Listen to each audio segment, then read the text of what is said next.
What's up, everybody? Thomas Kennedy here from Dark Theory Tattoo, Tattoos by Thomas, and Thomas Kennedy Art.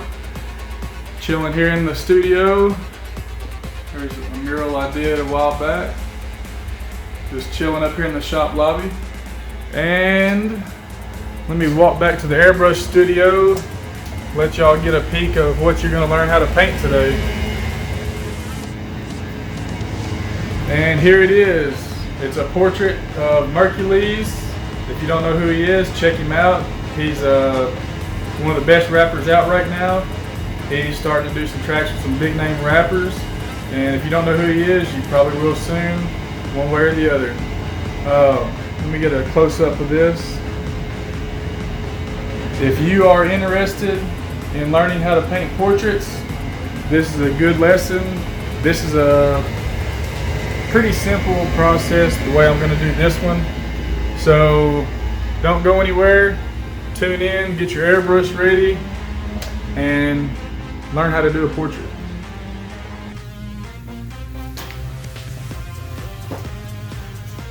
Alright, back here in the airbrush studio, and I have my reference photo taped to the canvas here. When you're airbrushing portraits or drawing portraits or any kind of portrait work, you want to have the best reference you can find.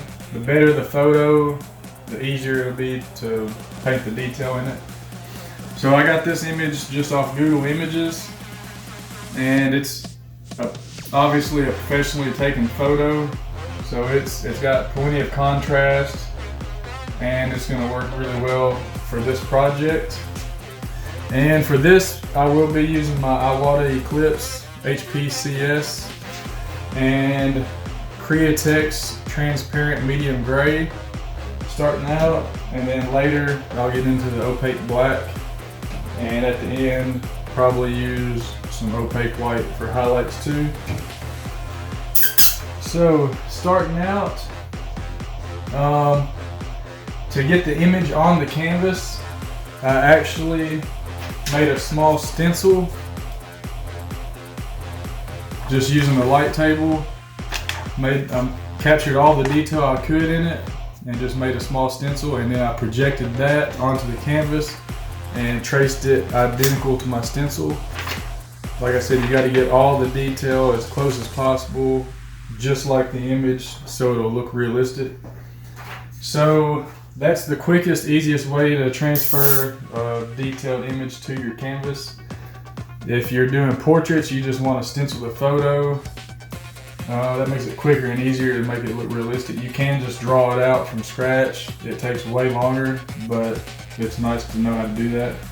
But if you're doing work for a customer or any kind of work really, and you just want to save time and be efficient with it and get to the painting part of it, then you can just project it on there like I did. Now if you're doing custom original artwork, you can just draw it straight onto the canvas if you want, or you can draw it on paper and then project it the same way I did this. Either way, as long as you're getting it on there and being efficient about it, or however you want to do it, the end result is what matters.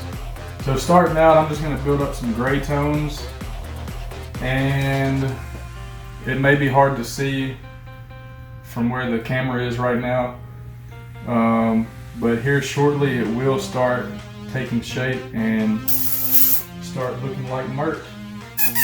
So let's get started knocking out some of these gray tones.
Alright, after a pretty good while of just spraying medium gray, I have pretty much all the light and mid-tones done.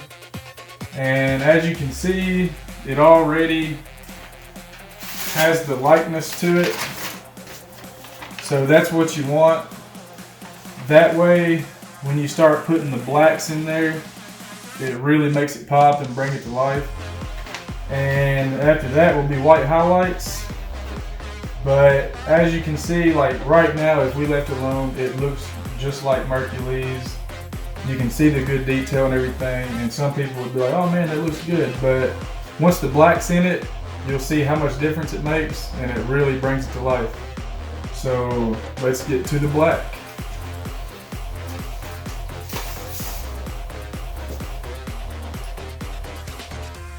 Alright, I have the airbrush loaded with opaque black, and I'm going to start putting the black in there and making those light tones and mid-tones pop out even more.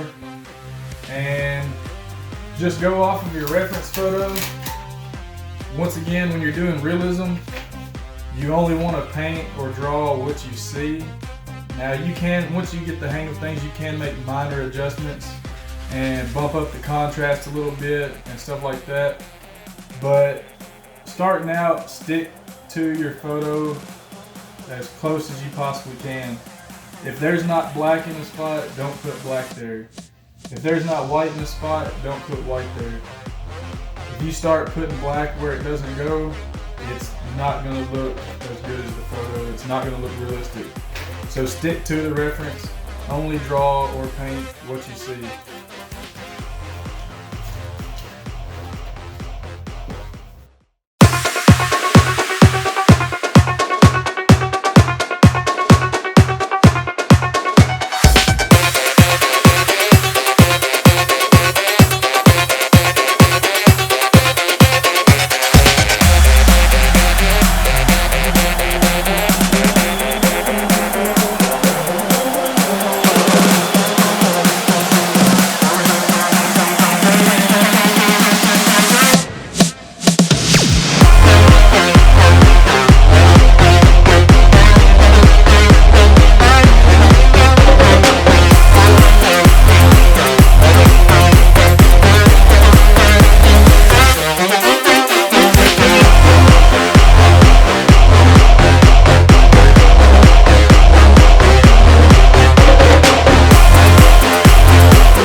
Alright, I got the black in there. Now, there are some fine details that I'm going to do with black, but I am going to go in there with a paintbrush and get those. Just like some little fine tiny lines in the hair. You probably can't see them from there, but I'll zoom in and let you check those out later. And the white highlights, I will probably airbrush some white highlights in a few spots, and then I'll probably do the same thing with a paintbrush. Go in there and pick out just a few little spots that I really want to pop.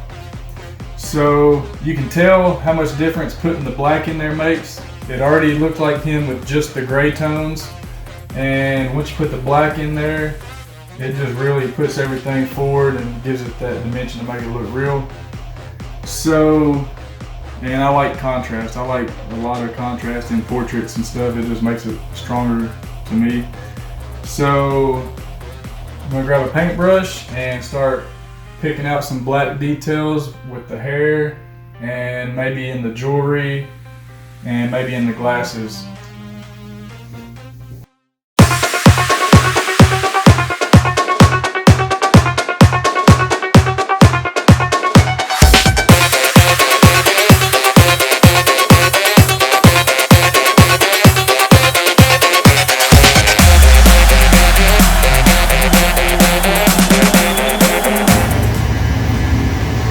Alright, I got all of the small black details in there with just a little tiny paintbrush, and now it's time for the final touches, which will be just white highlights.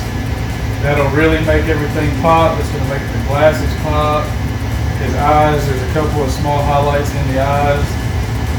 So this part is what really puts that final touch on it and gives it that realistic effect. I'll put some highlights on the jewelry, around his neck, glasses, eyes, and then this one will be done. So let's get this finished up.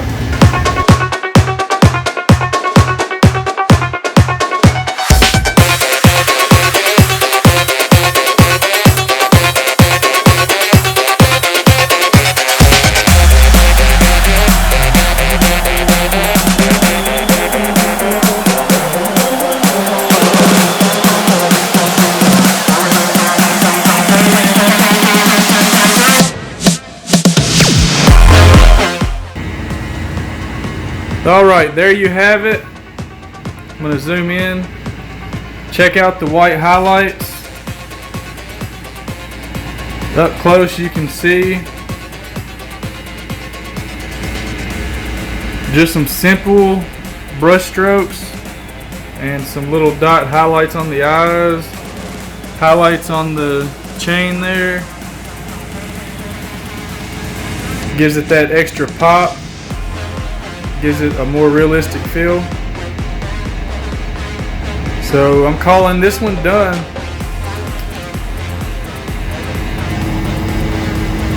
Thanks everybody for tuning in again to my airbrush videos. I hope you learned something. Find the portrait of somebody you want to paint, print it out, make a good stencil, project it on the canvas, and just go at it. Work on your shading, work on all your different types of strokes, work on figuring out where to put the white highlights, where to put your black, and it's going to take a lot of practice to get good at it, but it's well worth it. You can knock out stuff like this for Christmas gifts, or you can do these for commission, whatever you choose to do, just as a hobby. Either way, it's fun, it's good to know how to do this. So, thanks for tuning in. Don't forget to subscribe to my channel. Check me out on Dark Theory on Facebook. That's my tattoo shop. Tattoos by Thomas. That's my personal tattoo page. And Instagram at Thomas Kennedy Art. You can check out some of my tattoo art on there. Airbrush art, pencil drawings, a little bit of everything. And if you haven't checked out Merkules, check him out. A lot of people don't know who he is yet, but you will soon. He's laying down some tracks with some big name rappers. I've seen him live. He's awesome. I met him. Check out his stuff. And until next time, practice portraits, practice all these things I'm showing you. Refer back to my other videos on stencil making, cleaning the airbrush, and all that good stuff. And once again, don't forget to subscribe. Peace.